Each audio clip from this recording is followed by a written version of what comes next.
Let's talk about Shopify ads. The challenge in Shopify ads is that the competition is intensifying all the time from existing apps and also from new apps entering the ecosystem every week. I watch it every week. It's crazy how fast it's growing. It used to be on a big week was 50 new apps released. Now easily it's 150 a week. So competition is intensifying and you guys feel it. And this means that the ad costs are rising fast and ROI is under pressure.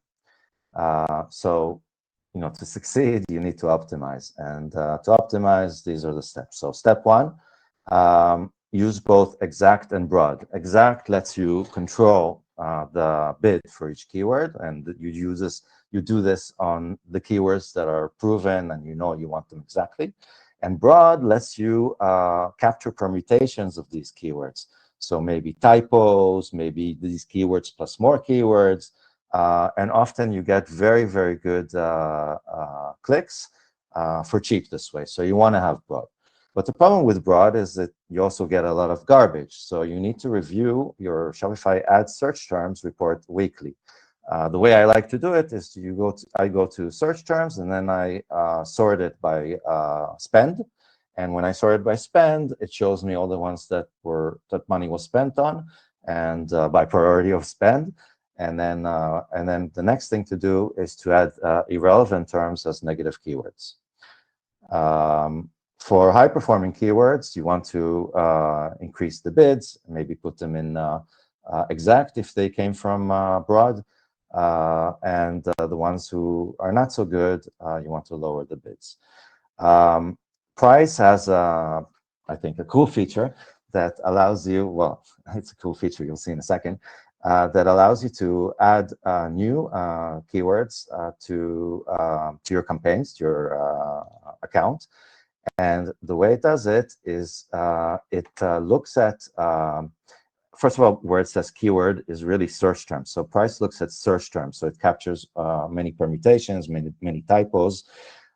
And then what it does is it looks at the last 30 days of your Shopify ads, and all keywords that have some signals of value, which means maybe they have revenues, or maybe if they don't have revenues, they have subscribers or installers for apps that are not like this one that have revenues even on the apps keywords they don't target.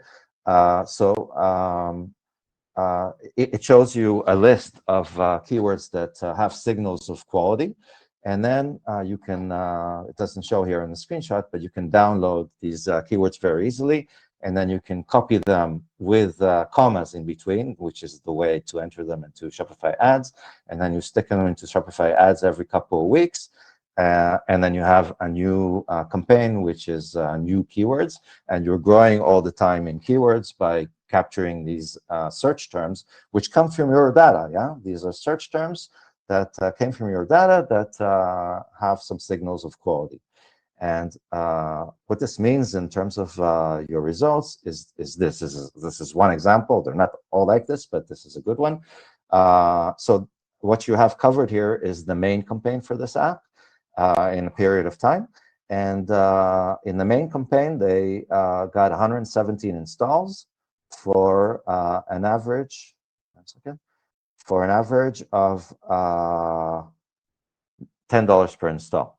Okay, this is from their main campaign, 117 installs for $10 per install.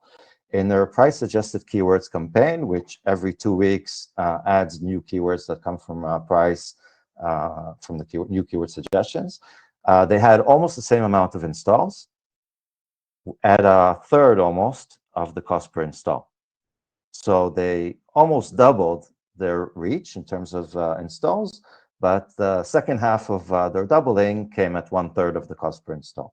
So altogether, lower cost per install. So it's very useful to find these search terms that are hiding, including typos, that you can then cover in your Shopify ads and make sure your competitors are not taking, and you get this traffic for really, you get the installs for really cheap, and they're high quality installs.